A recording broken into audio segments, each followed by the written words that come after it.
Oi, oi, minha gente!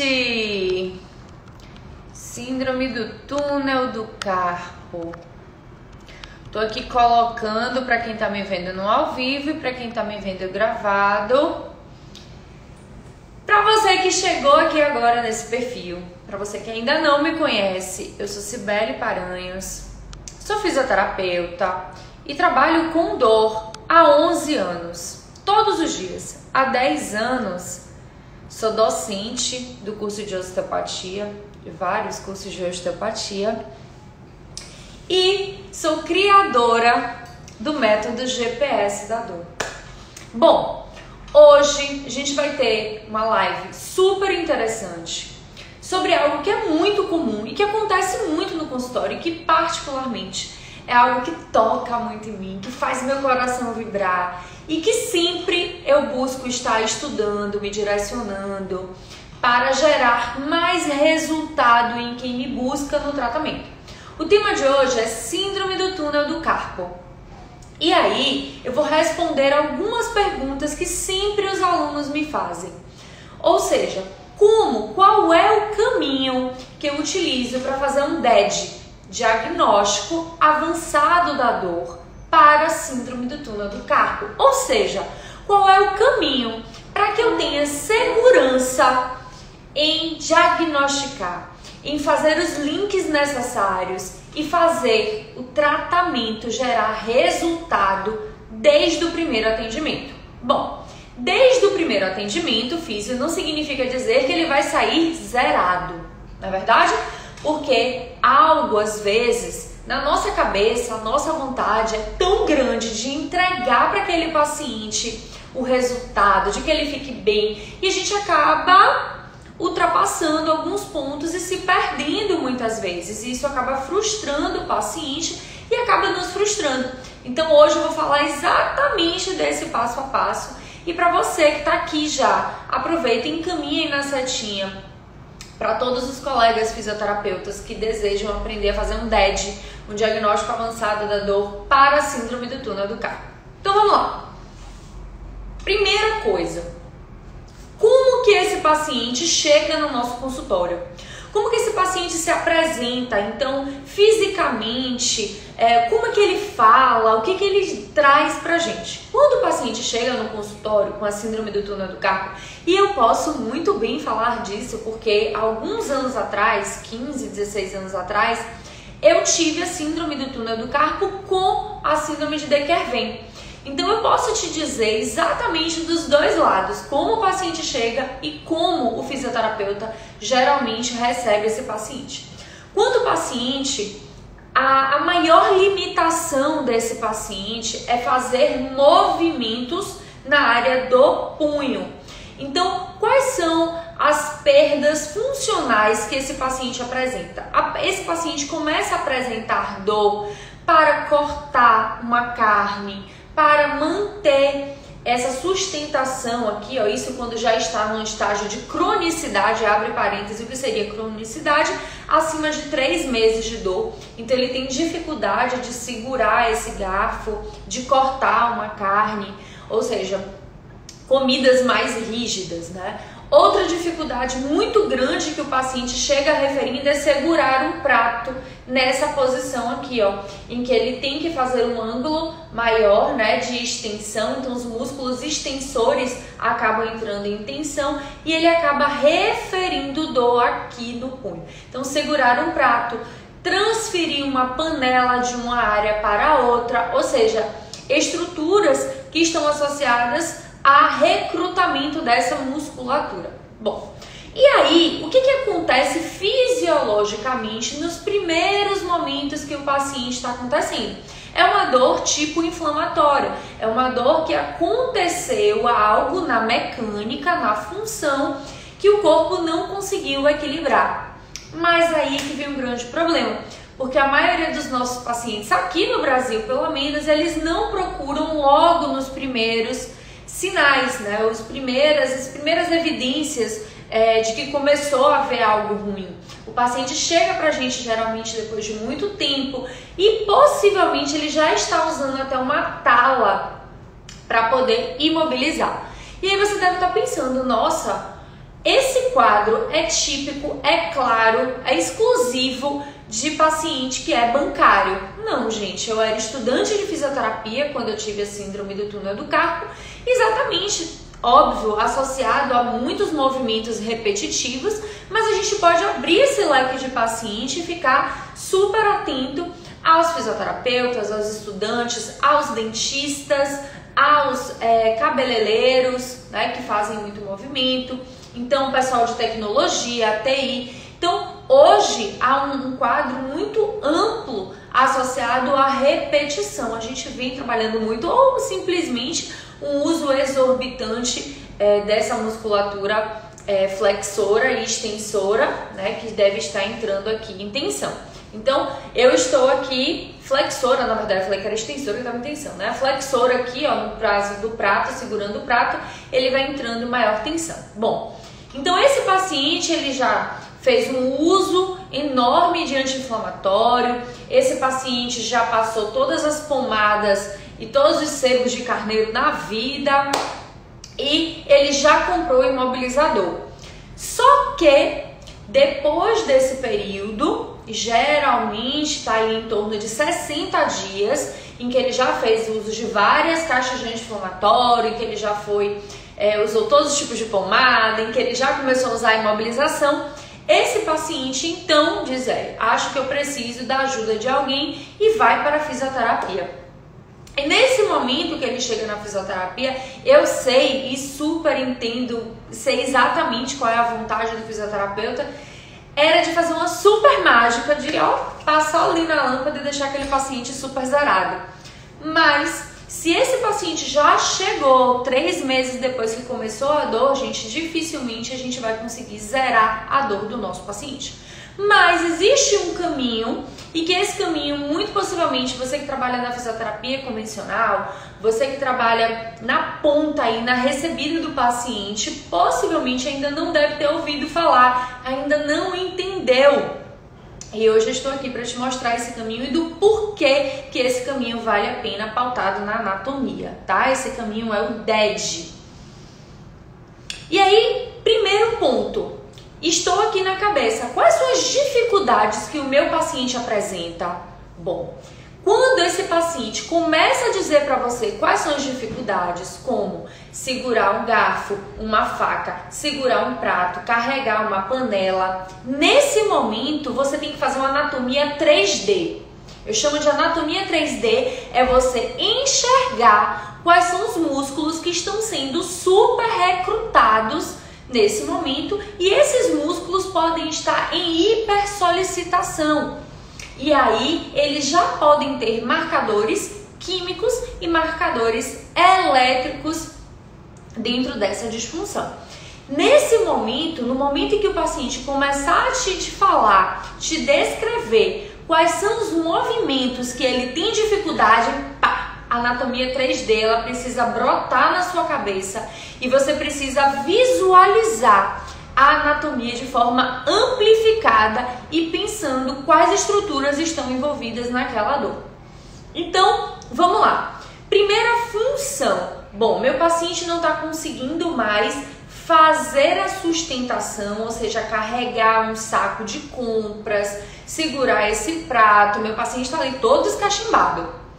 Qual é a primeira função que você vai pensar?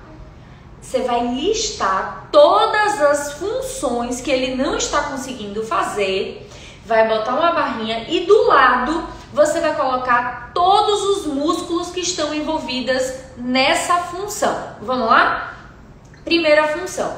Meu paciente não está conseguindo segurar o garfo e a faca. Bom, flexores possivelmente está em tensão. Então você vai colocar lá, para sustentação, para fechamento, movimento de pinça. Então você vai pensar em toda a musculatura interna do antebraço. Então você vai colocar a função, vai puxar a setinha e vai colocar os músculos, os flexores. Bom, meu paciente também disse que, se ele fizer algum movimento para baixo com a mão ou de tração, ele sente dor nessa região do punho. caramba, esse movimento de extensão aqui é um movimento que envolve o extensor radial do carpo. Então, do lado você vai colocar extensor radial do carpo. Qual é a outra função que o senhor não consegue fazer? Ah, eu não tenho força nenhuma, cai tudo da minha mão se eu segurar uma panela. Bom, mas a que altura é essa panela? É simplesmente segurar ou é segurar e deslocar e você sente que o peso todo está no membro superior? Olha o DED funcionando, diagnóstico avançado, puxando a anatomia 3D na sua cabeça. Bom, se ele me diz que manter isso aqui em elevação e deslocar gera um peso e essa fraqueza vem desde aqui de cima, opa! Já vou puxar a setinha e vou colocar. Avaliação, palpação, teste de força no bíceps, no deltoide. Vou avaliar, inclusive, né? Será que tem alguma alteração ali em supraespinal, em trapézio? Já vou colocando a minha setinha. Nesse primeiro momento, a gente recebeu o paciente, está pensando apenas na função.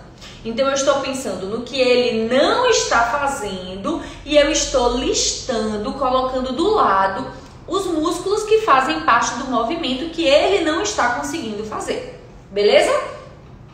Tudo bem? Bem-vindos, bem-vindos! Para quem chegou agora, que delícia estar com vocês. Esse momento é nosso. Coloca aqui embaixo a sua dúvida. Para você que está vendo gravado, também coloca aqui embaixo que eu terei o maior orgulho de responder e de te ajudar a gerar resultado no seu paciente. De dor. Então vamos lá.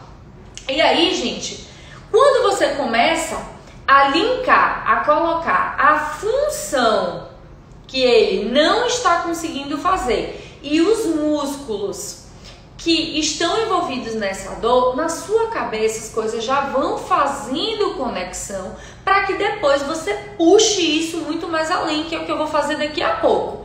Então, por enquanto, a gente só está linkando a função, ainda não puxamos o diagnóstico avançado da dor. Daqui a pouco a gente vai fazer esses dois, tá? E aí, o que a gente tem nessa relação com o nosso paciente? A gente está vendo cada relação que ele está apresentando. Então, qual é o primeiro objetivo? E lá na faculdade a gente aprendeu a fazer o quê? Objetivo a curto prazo. Curto prazo é algo que ele muito precisa nesse momento, que ele precisa para que a sua função retorne. Então, a curto prazo, esse paciente está com o membro em edema, com edema. Esse paciente está apresentando dor. Então, dor para ficar sem imobilização, dor para dormir, dor para escovar os dentes. Então, a primeira sensação do trabalho, o direcionamento do trabalho para gerar o resultado no nosso paciente vai ser reduzir a dor. Bom, mas como, Sibeli, que eu vou reduzir a dor? Eu já venho fazendo a ultrassonografia, o ultrassom, né? Aquele ultrassom terapêutico aqui na área do punho e o meu paciente não tem melhorado. Eu já tenho utilizado o TENS. Gente, esses são os recursos que a gente aprendeu lá na faculdade. São excelentes recursos. Mas o que está faltando é o DED conectado. Vamos lá. Esse músculo, essa estrutura aqui do punho, ela brotou? Ela tá sozinha? Não. Olha como agora vai ficar super fácil você pegar a função com o músculo que a gente já determinou e agora a gente vai vir para a área. Então, essa estrutura aqui, ela está conectada aos flexores. Então, conectada aos flexores, isso significa dizer que para que eu tenha resultado nessa estrutura, eu preciso liberar todo o flexor. De onde ele sai, para onde ele vai. E mais do que isso, eu preciso pensar em toda a mecânica. Então, para resolver, para gerar o resultado no meu paciente a curto prazo, que é reduzir o quadro doloroso dele, eu vou ter que vir da onde? de cá de cima. E se eu te disser que esse músculo subclávio, ele pode estar associado a uma tensão e disfunção de todo o membro superior? Você acha que é possível? É possível. Quando esse músculo ele está em tensão, gente, ele faz uma retração de todas as fáscias. E é por isso que o subclávio é um músculo que precisa ser liberado em todas as disfunções de membro superior. Além disso, ele gera dor referida, por isso ele precisa ser liberado. Então, além dos flexores, além de eu trabalhar toda a relação do músculo, não só passando o ultrassom aqui, eu preciso soltar toda a estrutura do antebraço e vir liberando o músculo subclávio. Bom, mas olha só o que a gente começou a falar, que esse nosso paciente, ele tem uma função. Ele tem uma função que está hipersolicitando aquela musculatura. Então vamos pensar em outros músculos já juntando agora. Primeiro a gente viu a função que ele não está fazendo, agora linkando ao que ele trabalha. Se esse paciente for um dentista, será que ele não está recrutando muito peitoral maior? Eu acredito que sim. Sabe por quê? O peitoral maior, ele roda o húmero para dentro, ele puxa. E nessa sensação, nesse movimento de puxar, nesse fechamento de ângulo, também gera uma alteração para o plexo braquial, que eu vou ter o nervo mediano, o nervo ulnar. Então, eu tenho toda uma alteração de vascularização. E também no processo de dor referida, eu tenho uma área próxima aqui do bíceps que vai estar em tensão. Então aqui eu já te mostrei dois músculos que podem estar fazendo a diferença no atendimento do seu paciente com síndrome do túnel do carpo, porque está faltando o DED. Ou seja, olha só onde você está fazendo o diagnóstico avançado da dor que está distante, tá? Então, anota aí, pega a sua canetinha e vai colocando. Liberação do músculo subclávio, liberação do músculo peitoral maior. E devo liberar também o bíceps? Poxa, se esse cara é um dentista, ele geralmente trabalha assim, ó, com o ângulo de flexão do braço, manutenção, né? Se esse paciente é uma cabeleireira, é um cabeleireiro, é um maquiador, este músculo também está em atividade concêntrica, é um músculo que está sendo sempre muito recrutado. Então, a curto prazo, isso eu estou falando apenas a curto prazo. A curto prazo, você vai estar trabalhando em músculos que vão gerar resultado no seu paciente, tá? Então, mas aí vem aquela pergunta, será que você realmente está fazendo uma técnica para músculo e é de músculo? E aí eu vou puxar uma outra setinha aí que pode estar associado no DED.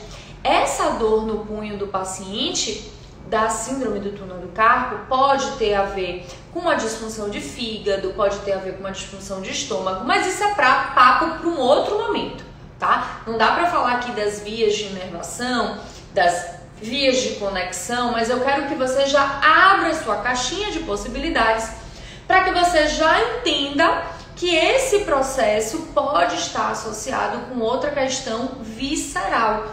E aí, numa questão visceral, muitas vezes a escolha do método muscular não vai gerar muito efeito. Então a gente precisa dissociar, a gente precisa entender, a gente precisa estar atento aos sinais subclínicos de como que esse paciente está apresentando. Bom, mas voltando a curto prazo, agora eu já falei quais seriam os músculos que estão associados nesse trabalho imediato da síndrome da túnel do carpo no seu paciente, né? Falei alguns músculos aqui e fui dando o porquê que ele está associado. Mas em quanto tempo, Sibeli, eu consigo ver uma melhora? Gente, no primeiro atendimento, se você liberar esses músculos, você já consegue ver um resultado.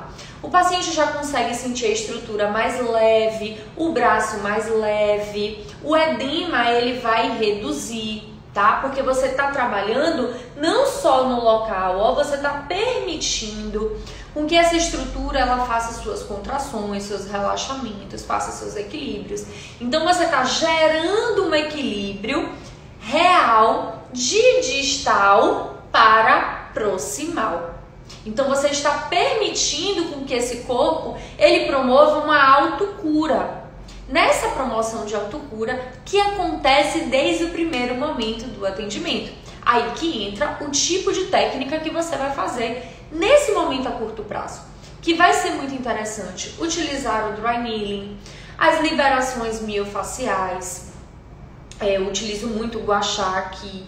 Posso utilizar terapias por ondas de choque pneumática, tá? Que vai ser um excelente recurso, muito fantástico no local, na estrutura toda aqui, ó, passando nos flexores. Gosto muito de prescrever já nesse primeiro momento a curto prazo a mobilização, a automobilização neural.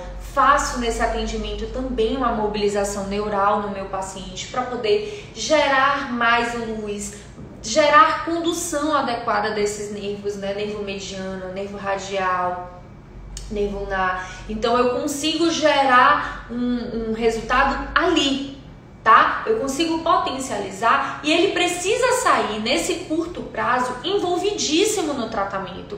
Esse paciente precisa ir para casa com exercícios de liberação miofacial, exercícios de mobilização neural, tá? Nesse primeiro momento você não pode pular etapas. A curto prazo você tem que reduzir dor, sensibilidade e edema. Tudo bem? Às vezes tem paciente que tem sensibilidade ao toque, é difícil tocar. Nesses pacientes de sensibilidade ao toque, eu farei o dry needling, farei a automobilização neural, mas eu vou trabalhar, ó, o segredo tá vindo trabalhar desde aqui de cima. Porque eu tô pensando nas fáscias, fáscia superficial, fáscia média, fáscia profunda, que vai permitir com que esse plexo braquial ele trabalhe melhor, ele faça a sua função melhor. Então, a curto prazo, não viaja. Tem que ser técnicas boom, de baixo custo, ótimo resultado e que deixe o fisioterapeuta feliz. Quais são as técnicas que deixam o fisioterapeuta feliz, minha gente? Técnica feliz é aquele que o fisioterapeuta não se desgasta, não usa o seu corpo em excesso, não usa suas mãos em excesso, tá? E aí, dentro dessas categorias, a gente vai ter o dry needling, a gente vai ter a energia muscular, o stretching, que são ferramentas que vão auxiliar esse fisioterapeuta a não ficar suando e nem ficar com dor. Porque se a gente atende muitos pacientes, no final do dia, a gente que tá morrendo de dor, não é verdade? Então aí a gente consegue fechar esse objetivo a curto prazo para gerar resultado no seu paciente. E tudo isso que eu tô te explicando é extremamente importante que você explique para o seu paciente quais são os passos a curto prazo que ele vai ter que fazer. Então você vai dizer assim, ó, eu vou começar hoje a gerar resultado desde o primeiro atendimento, mas você vai sair daqui, você vai para casa com exercícios de liberação miofacial, com exercícios de mobilização neural para que você faça. Amanhã, quando você voltar, você deve ter feito tantas vezes o exercício que eu te passei. É envolver, minha gente, é trazer esse paciente para a reabilitação. Trazer esse paciente para o resultado na fisioterapia desde o primeiro atendimento, porque ele vai ter segurança em você, segurança no tratamento e ele vai começar a ter o resultado. Então eu priorizo a fazer técnicas, a utilizar aparelhos que ele não tenha condições de fazer fora. Então aquele momento comigo é o momento que eu vou dar tudo o que for possível e que depende apenas de mim. Beleza? Isso a curto prazo. A médio prazo, o que a gente vai planejar? Esse paciente reduziu a dor, esse paciente melhorou a sua função, e aí a sua anotação lá da função ela vai ter que estar super top. Então a anotação da função vai ser, olha aqui, ó, o senhor me disse que não conseguia segurar o garfo, o senhor me disse que não conseguia segurar a faca. Então, e agora? Como é que está a sua função? Tá? Como é que está segurar o prato? Vamos ensaiar? Então pega algo ali que tenha mais ou menos o peso do prato e coloca na mão dele para você visualizar, para que ele veja que houve a melhora. E aí nesse objetivo a médio prazo, ele vai lhe dizer assim, olha, agora eu tô conseguindo fazer, a minha dor tá melhor, eu tô super empolgado, mas eu não tô me sentindo com força. Eu não tenho força suficiente para fazer esse esse movimento. É como o meu braço ficasse tremendo e eu tenho ainda a sensação de queda. Massa! Nesse objetivo agora de médio a longo prazo, nós vamos trabalhar o quê? Manutenção para que a dor não volte como ela era antes. E nós vamos começar a trabalhar a força. Sim, porque agora o objetivo desse paciente é conseguir executar as suas funções com maior habilidade, sem precisar tanto das pessoas e sem se sentir inseguro. Então o objetivo a médio e longo prazo é trabalhar nessa segurança para o nosso paciente, tá? E aí a gente vai começar a prescrever e a fazer mais exercícios. Então como que eu utilizo? Quando o paciente chega na fase de médio prazo e longo prazo, eu continuo fazendo as técnicas que eu escolhi lá, o BOOM. As técnicas BOOM, as técnicas que são de baixo custo, que entra aí o agulhamento a seco, a liberação miofascial. Eu utilizo as técnicas musculares, né, para manter a liberação, as técnicas de automobilização neural, e eu trabalho todo o membro superior do meu paciente. Porque eu preciso ter noção clara que a dor que está aqui, ela não brotou junto com a estrutura não brotou. Então eu preciso trabalhar todo o caminho para onde está localizada essa dor, certo? E aí o paciente vai ficando empolgado, você vai ficando empolgado, porque você está vendo, gente, resultado do seu trabalho. E eu sei que você sabe fazer isso. Só que eu venho observando ao longo desses 10 anos de docência que a nossa ansiedade de entregar para o paciente a melhora nos faz pular etapas para chegar no resultado final, e isso complica, tá? Se eu pego esse paciente nas primeiras semanas e já começo a colocar exercício de força, o paciente vai piorar, o paciente vai parar de evoluir, ele não vai conseguir desenrolar a sua autocura, tá? Então, a cada momento, a sua etapa, a sua doação, o que é preciso fazer com esse paciente. Tudo bem? E junto com o paciente, você vai avançando, avançando, avançando. A longo prazo é que ele volte uma atividade física resistida com carga maior. E aí eu posso prescrever, ou já desde o médio prazo, o pilates, eu posso prescrever a musculação. É geralmente dessa forma que eu faço. Faço um relatório falando para o colega o que eu tenho feito, qual é o meu objetivo, né? O que eu quero com aquele paciente.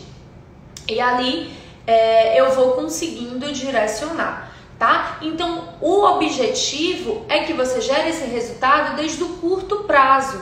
Quais são as estruturas? Então, repetindo, as estruturas que eu vou trabalhar para a síndrome do túnel do carpo, os músculos. Isso quando eu já tenho uma certeza de que aquela disfunção ela é realmente muscular, tá? Existem outros tipos de disfunções, e aí eu tenho a dor real ligamentar, eu tenho do nervo, eu tenho uma causa visceral, eu tenho várias possibilidades. Mas e qual é, Sibeli, para que amarre realmente esse quadro de dor como sendo muscular? Qual é o sinal que eu tenho claro? É uma dor que piora no movimento, é uma dor que melhora no repouso, é uma dor que piora com o movimento sobre resistência. Então, se responde essas 3 perguntas, ó, melhora no repouso, piora no movimento e piora na resistência, você já sabe que tem um quadro muscular. E será que tem outras coisas envolvidas? Possivelmente sim, mas agora não é o momento da gente brotar muita informação para você. A construção do atendimento, a construção do DAD, ela é aos poucos, então você precisa ir criando intimidade nesse processo para chegar avançando aos poucos nessa característica, tá? E a síndrome do túnel do carpo, ela é bem clara, o paciente já tem um objetivo muito direto, ele já chega muito fácil para você. Então, anotou aí os músculos? Colocou passo a passo de como você vai se comportar, como você vai direcionar? Eu costumo dizer muito, gente, que o mais importante são as perguntas. O diagnóstico é a pergunta que você vai fazer que vai te dar a resposta exata que você precisa para que seu paciente realmente tenha evolução, tá? Então, eu quero que você se lembre real que existem erros no processo de avaliação e de tratamento do paciente da dor. E é esse erro que pode estar te travando. É a falta desse caminho específico que pode estar te travando. Eu sei que o seu objetivo é entregar o máximo para o seu paciente, mas ainda é difícil. Tem muitos pacientes para atender há muito tempo, em pouco tempo. A carga é forte, a gente se cansa. Nem todos os dias a gente está motivado, né? Mas a gente precisa estar todos os dias com o mesmo objetivo. E esse mesmo objetivo, ele não pode desvirtuar. Esse objetivo é que o paciente acredite na fisioterapia, que o paciente tenha resultado, que tenha você como fisioterapeuta de segurança e de referência e que a gente possa receber bem por fazer esse atendimento para o nosso paciente, tá? Então, já fiz aqui todo o meu passo a passo de como eu faço o DED no paciente da síndrome do túnel do carpo.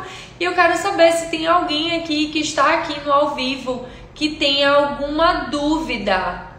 Nossa, quanta gente! Que delícia! Oi, Lu! Lu Pessoa, Lu Monteiro. Tanta gente aqui, não sei se ainda estão aqui. Alguma dúvida, gente, sobre o DED e a síndrome do túnel do carpo? Algo que eu possa direcionar, algo que eu possa fazer aí para vocês? Que eu possa deixar mais claro, que eu possa ajudar? Enquanto você que tá aí vai formulando a sua pergunta. Ai, que delícia! Tem gente aqui. Olá, doutora! Olá, meu querido! Enquanto isso, para você que tá aqui, eu não posso te deixar, gente, de convidar para a nossa imersão Físio Inovador. São 3 dias online, gratuito.